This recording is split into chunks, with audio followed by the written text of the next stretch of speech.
Welcome to Sober.Coffee, a weekly coffee chat sharing experience, strength, and hope for anyone on the sober road to recovery. You can download Sober.Coffee weekly on all podcast platforms and check us out on Instagram at Sober.Coffee Podcast and on Twitter at Sober.Coffee Pod.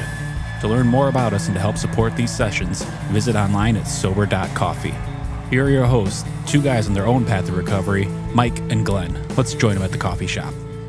What's going on, Speedmeister? What's up, my bro? I know I'm a little rattled here this morning. Yeah, you got to share the story. I mean, it was a non-hot mic moment out in the parking lot. But what happened pulling in? Just because I'm sober doesn't mean I'm smart. So, no, driving in, we're early in Chicagoland on Saturday mornings. Sun's just cusping. I mean, it was like 5:30, 5:20. And so I'm driving. I'm on this road. Nobody's on the road, right? Mm-hmm. And there's a light, and there's an SUV next to me at the light. Not really paying attention because I'm doing all my social media and my YouTubes and everything else, and I'm not paying attention. So there's two cars that go forward, in straight ahead, right? Mm-hmm. And then the right hand lane. I was in the left hand lane. The right hand lane ends, right? And the cars kind of edge, like who's gonna own this lane? Who's the man, right? Yeah, who's gonna own this lane? Of course, I mean, I've got an old car, but it's got a lot of guts left in it.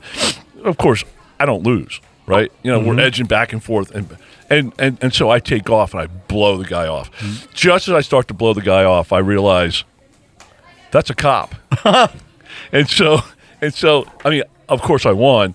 And we go about 100 yards, and of course he lights me up. He comes in. I got all my driver's license and registration, insurance right here, and I hand it to him. I'm like, did I win?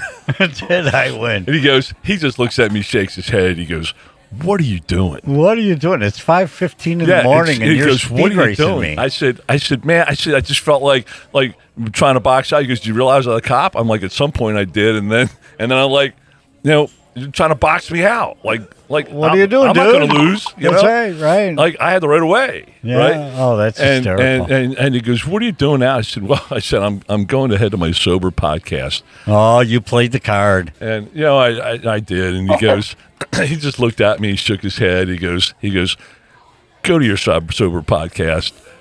And I said, "Thank you, officer." I said, "Wait, did I win?" Glenn, you know what, man? Crack me up a little. But that thing could have gone.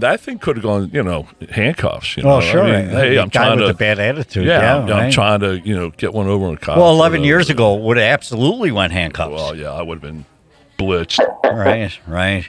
Hey, we got table for three this morning. You ready to rock and roll? Morning, Pete. Morning, Pete. How you doing, man? Pete from the bunker. Good to see you. Good to see you. All right, so let me set this up. So I'm on a bunch of sober stuff. We have all our Instagram stuff, which I forget. It's Sober.Coffee Pod, I think, on Instagram, and I love sobriety. I love chiming in. Number one, it juices me up. It gets me focused. Mm-hmm. Keeps me in the sober game, and so I'm out there. So I see this one. Group that I was following, and it had a name change. It had a name change to like something like "just go ahead and drink" or something like that, right? I'm like, well, that's an unusual slant, right. And then so that's where I chimed in. I realized what was going on, and Pete is the new administrator of that group. And I'll let Pete tell a story, But Pete jumped in and took over that group, and I didn't know this, but there's a period of time when you change the name of a group. I think you got to wait 30 days. But I'll let Pete tell that. So Pete, welcome, man. It's great to connect with you. And Pete's from the bunker. I'm not sure what that means. Yeah, but Pete says he's from the bunker. Yeah, so always on my emails and when you text, I save you as Pete from the bunker. And what is that? What am I even telling myself? What does that mean? Well, back when I drank, I spent probably 6 years. I had a shed out in my backyard, and that's where I drank and chain smoked because my ex-wife wouldn't let me smoke in the house. And I became a bit of a hermit, and I named that my bunker. Okay, and dude, that's outstanding. It's reflective of my personality, for sure. Yeah, that's outstanding. And I moved into I moved into a 20-foot camper eventually. That became the bunker. It's my fortress of solitude, and it became its own character.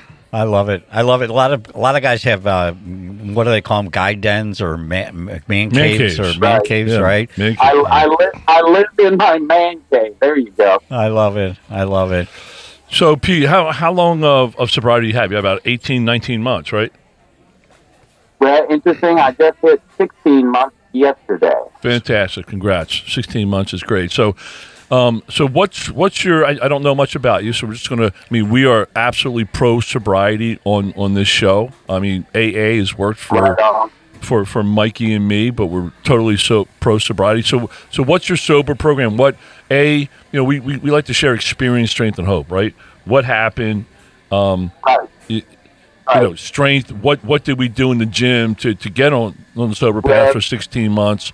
And then what kind of hope can you give somebody that's listening that may have 2, 3, 4 weeks, or they're even curious, saying, "Hey, man, what's this sobriety gig all about?" Right on, guys. I've got a real heart for either the sober curious or the newly sober, because I know how life-changing it is those first few months. It's so impactful, and I want people to get a hold of that and get that early experience so they can start to live a life of sobriety. I myself, I was a drinker. I was an occasional drug user, but bourbon was my poison of choice. And I've drank for 40 years. I'm 55 years old. And I spent the last 20 years drinking half a fifth to a fifth of bourbon a day. I had convinced myself that a half a fifth a day was normal. That was okay. A fifth might be too much. Sure. And lifetime of hell, man, ups and downs. It was toxic poison in my 23-year marriage. Finally took that down. Had an extremely bad day. Acted out of character. Wouldn't have acted that way if I hadn't been drunk. Woke up the next day. I went down to the store, got some Sprite, because I still had about half my gallon of bourbon left. Sat down to pour a drink. And when I tasted it, it tasted like crap. And I loved bourbon and Sprite.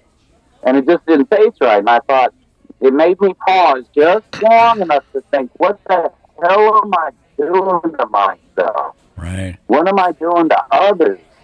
Thought about the way I'd acted yesterday. And right then I thought, okay, what I'm going to do is I'm going to stop drinking for 30 days. Because I didn't want to commit to... That's a lot of pressure that day you say, I'm never going to drink again. Oh, never is a big word, man. Never going to drink again. Yeah, that was impossible for me. Yeah. Yeah, exactly. But in my uneducated, so to speak, mindset, that was a yes or never decision. I didn't want to go that route, but I knew I could commit to 30 days. And in reality, I hadn't had 30 days of sobriety under my belt since I was a young teenager, probably. And that started to change. I spent the first 2 weeks going back through every mistake, failure, weakness that I've ever had. And I've had a few. I've had 36 jobs in my life, for example. Wow. And, yeah, that's commitment. That was a really painful process. I spent days in tears. I documented it. I videoed it. I wrote some down. And I decided I wanted to take all that negative energy that I was soaking in and use that as fuel to become the person that I wanted to be. I knew who I didn't want to be. I've been that guy. And in order to make that change, I was going to use that for fuel to create change. And I've always been an undisciplined person. I'm overrun by emotions, which we can talk about how alcohol affects your emotional control. But I started running every day. And to make that the longest story as short as possible, I ran a third mile to a half mile every day. I'm 54 years old at the time. I hadn't run anywhere in 40 years, and it hurt. But I started seeing things in myself when I was running, because when I was running, I would visualize, who do I want to be? Who can I be? I I was never big on the visualization or, speaking stuff into existence, but I started to see a potential for myself that I'd never grasped before. Man, that's cool. And obviously, you get into those first few months of sobriety, and there's this new clarity that comes on you.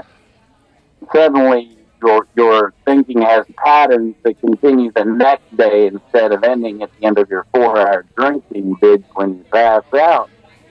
And I just started building on those. I found ways to develop discipline, focus, and drive, guys. And I started rucking. I started doing an exercise I call the walking hands up exercise with discomfort. I need shorter names. Yeah, right. I put yeah, well, it's a pattern. We can get to that. I put 1.5 pound wrist weights on. I got them for shadow boxing. And I thought, well, I wonder how far I can walk with my hands in this position. That'll be a challenge. And I did a mile, and it hurt. It hurt so bad I cried. But I was so determined to finish that mile that my mind went into this place. And I'd started lifting in the gym. I was eating right. I was getting healthy. But this pushed my mind in a way I hadn't before. And that morphed into a weighted tire drag. I got my friend Joey Sellers. And then I got Kenny Loggins. A buddy of mine had a 40-pound log one day and he wanted to chip it and use it for barbecuing. And he changed his mind, and I looked at it and I said, well, can I have it? He said, what are you going to do with it? I said, I'm going to carry it around on my shoulder. Wow. And so I started spending quality time with Kenny Loggins. Wait, yeah, I thought he was just a rock star, but It's so funny because I've seen pictures of you running with that big log on you. Yeah, I walk. I don't run. Oh, walk. Okay. All right. Okay. It's an honest program. I started out, doing a mile with Pat, and it's now got to where I'm doing 3, and I'm getting pissed at myself because I should be doing 4, and I'm quitting, and I'm not a quitter. Yeah. Pick it up, man. Stop slacking. Right. I'm a slacker. So what do you figure this log weighs? 40 pounds. 40 pounds. Okay.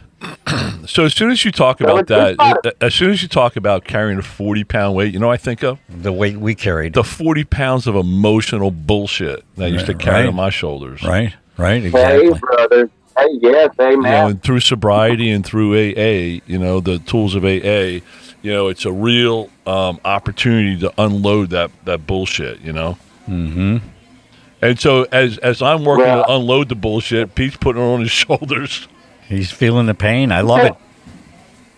Well, I kind of went my own route here, and that was an interesting thing. There's so many paths to sobriety. Everybody's story is different. So it doesn't matter if we're spending time in the same rooms, My journey is going to be different than yours. And I found a unique way to do it, I guess. But I hold on to that pain and that person that I was. And I will do that till the day that I don't think I need to remember him anymore. Right. And when I'm carrying those heavy things, I'm carrying all that with me. Mm-hmm. But it's about who I'm going to become. I spent some time in those rooms, and I agree with the tenets. I believe in the 12 steps, guys. I have my higher power. But once again, there has to be some adaptability for other people. There's guys out there that are probably in 4-step Buddhist programs, and maybe those work for them, and that's fantastic. And that's fantastic. Totally, man. Yeah. That's why we are pro sobriety. You know what really strikes me though too is that is for me. I bring myself as well, Pete, back to that moment. I don't carry a 40-pound log, but I'll bring myself back to that moment that Glenn talked about at a meeting during the Serenity Prayer, the little quiet time. And I want to go right back to that point I was at on October 13, 2018. And I just need to park there just for a nanosecond, just to remember. And I love what you said, that I'm going to keep remembering that moment. And I don't think there's ever going to come a time where I can afford to forget that moment because that is what. But what strikes me is, you're not a guy going, all right, well, I don't drink, but life is grumbly. Life still sucks. I mean, you've taken life, and you're living it, for all it was meant to be in that person that you became. Right. Well, that was another thing I found in sobriety that I've always suffered with. Like I said, 36 jobs. I have set goals for myself this year. I was going to go travel for 4 months. I'm right in the middle of that. I've got a book I'm writing. I'm going to finish that. We all become authors, I think, when we get in recovery, right? Don't true story. Yeah, true story. So I'm writing mine. I started an online T-shirt company, and I never would have been able to stay focused on these goals if it wasn't for my sobriety. Right. I went through, life will take that big steam and dump on you. Just because you got sober doesn't mean angels showed up and everything is perfect. No way, man. You got to do the work. Well, I never had the tools before. I was too busy That's a being good way to put it. drunk Don't have the tools. Anxiety-ridden and stricken. I couldn't take action because I didn't have a clear thought process. Mm-hmm. And I was able to stay focused on. I went through a back injury. Took a big pay cut for a while. That would have had me drunk and living in a gutter. Sure. I broke up with an absolutely gorgeous woman. That would have had me drunk in the gutter. But being able to focus on my goals with a clear mind has been a huge life changer, because I'm seeing progress in my life that I never would have seen. And I so want other people just to get a glimpse of that, man. Because once you start seeing that forward progress in your life, man, you see these guys, they're coming out of rehab, they're getting a job, they're getting their first apartment, and the fire in them it's just overwhelming. It's so exciting. And I want to see everybody that I can experience that. I want to see a sober revolution, that's the name of our Facebook group. I love it. So it's no longer go take a drink. It's Sober Revolution. Yeah. Well, quick story. The guy that started the group, God bless him, had been doing it for 6 years. Sober coach in another country, and he helped a lot of people. But I think he got to a point where he snapped. He shot an ugly video one day, said, if you want to stop drinking, you just stop drinking. That's how you stop drinking. And he messaged me and said, you want to take this over? I've watched you. You've been great. You do it. Uh-huh. And so I want to honor his legacy. I think he's getting his marbles back together, so to speak. But I want to honor his legacy of what he's done in that group. It's 6,000 people. It's built over 6 years, and I don't want to see that end. No, man, that's valuable. And the not being able to rename it, I couldn't market it. The go ahead and drink name or whatever. Yeah, that doesn't work. That doesn't work for it does capture people's attentions. But right. You know what? Here's the thing, Pete. Here's the thing that we have found about our podcast is, when Mikey and I sat down over 3 years, 3.5 years, whatever it was, right? Our mission, and it seems very similar to the Facebook page. Our mission, and when we looked at each other across the table at dinner, when we decided to do this, we're like, our goal, our mission is to help one person, right? And so much in social media, right? It's all about the numbers. And Mike and I remind ourselves on a regular basis, right? Because, hey, with numbers comes ego. Mm-hmm. Hey, Kim Kardashian with 50 million followers, you don't think she's got an ego? Yeah, So you know what? We don't pay attention to. We pay attention to numbers just a little bit, make sure the wires are plugged in, right? Right. But it doesn't matter if it's 6,000 or 600 or 60 or 6 million. You're just trying to help that one person. Right. So what do you have? How does somebody find Sober Revolution though? Is it that? Is it the Sober Revolution? Just Sober Revolution? No, just go to Facebook. Yeah, look up Sober Revolution. It's going to bring up a couple of groups. I think 3 groups, and the others are real small. I've got the big pretty logo. We just started a 30-day challenge. Speaking of reaching out one person, I've got friends around me that just from watching me are changing their lives. And that makes, I didn't do this to inspire anybody else. I inspired others by inspiring myself. Right. So if people will realize that when they're in the process of helping themselves, sheerly by helping themselves, they're going to encourage somebody else. And if it is just that one person, the first time I realized I helped someone. Isn't that great? It was so humbling. Yes. We just started this 30-day challenge. We've got a small group of people that they're all right around a week of 30 days no alcohol. I had a friend that started the challenge message me. I'm getting chills thinking about it. I want to cry. Just hearing that one guy tell me that Pete, you inspired me. I'm going to fix this. I'm going to change it for my wife. I'm going to change it for my kids. Makes everything I have done to reach out to anybody in the last year and a half. You can't say it enough about reaching that one.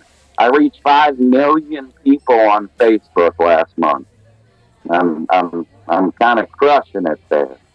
But when I hear, I'm getting chills again when I hear from that one person. So anybody that's new in your sobriety or got 20 years in your sobriety, that living it out loud, don't worry about who you reach. It's like Christians, you know. What am I supposed to do? Who am I supposed to reach? It doesn't matter. You're supposed to spread that message, whatever it is. Throw the seeds, man. Throw the seeds. Right. And to see them get water and grow, man. Right. It's humbling and rewarding at the same time. And that will keep your ego in check. If you'll stay plugged into those ones. Right. That'll keep your ego. Well, hey, Pete, as you're sharing that, you know, what I keep, you know, in the back of my mind, you know, that somehow, some way throughout all this, you know, our mess, you know, all the bullshit that we went through and the bullshit we lived and the bullshit, you know, that we turn that into a message, you know, turn our mess into a message. And just like you said, hey, for that one person, you know, again, numbers don't matter. They just, you know, they used to matter a lot to me, and now I could care less about the numbers, man. It's about the one person. Yeah, and the other thing too that you brought up is, you know, I can't tell somebody how to get sober. I can't do it. All I have, the only cachet I have is what I did to get sober. I'm not suggesting that it's going to work for somebody else. All I can tell is my story. I can't tell Pete's story. I can't say go buy a 40-pound log and hit the road. You know, they're going to look at me like I got two heads. Yeah, right. I mean, I've spent the last 10 years getting the weight off, not putting it on. Yeah, right. You know, so all right, man. No, this is good. All right, brother. Hey, stuff. You know, it's really cool to connect with you on the podcast outside of Facebook. Well, you guys are great. I enjoy your podcast. I've checked out several episodes. You're doing a great thing there, guys. And I follow you on Facebook. I've been tickled with you. I'm glad I met you, and this has been rewarding. It's got a good feeling. Well, let's just keep it rolling, man. Let's just keep it rolling. Let's find something else to do together. Stay connected, right? Right. So, bless you, man. Thanks, Pete. Pete, Sober Revolution. I love it. Sober Revolution. Go get it. And I'm going to be a follower. I'll be a follower today. Thanks, man. See you, man. God bless you guys. You have a great day, man. Thanks for joining us for today's coffee chat. To contact the show, email us at podcast@Sober.Coffee. If you need immediate help, the AA hotline is 800-839-1686. The National Suicide Prevention Hotline is 800-273-8255. Remember, Mike and Glenn are sharing their own journey on the path to recovery. Any suggestions, medical or otherwise, are their own experiences and should not be viewed as professional advice. See you next week, and remember, there is a solution. Stay safe in the city of Chicago. Beautiful city.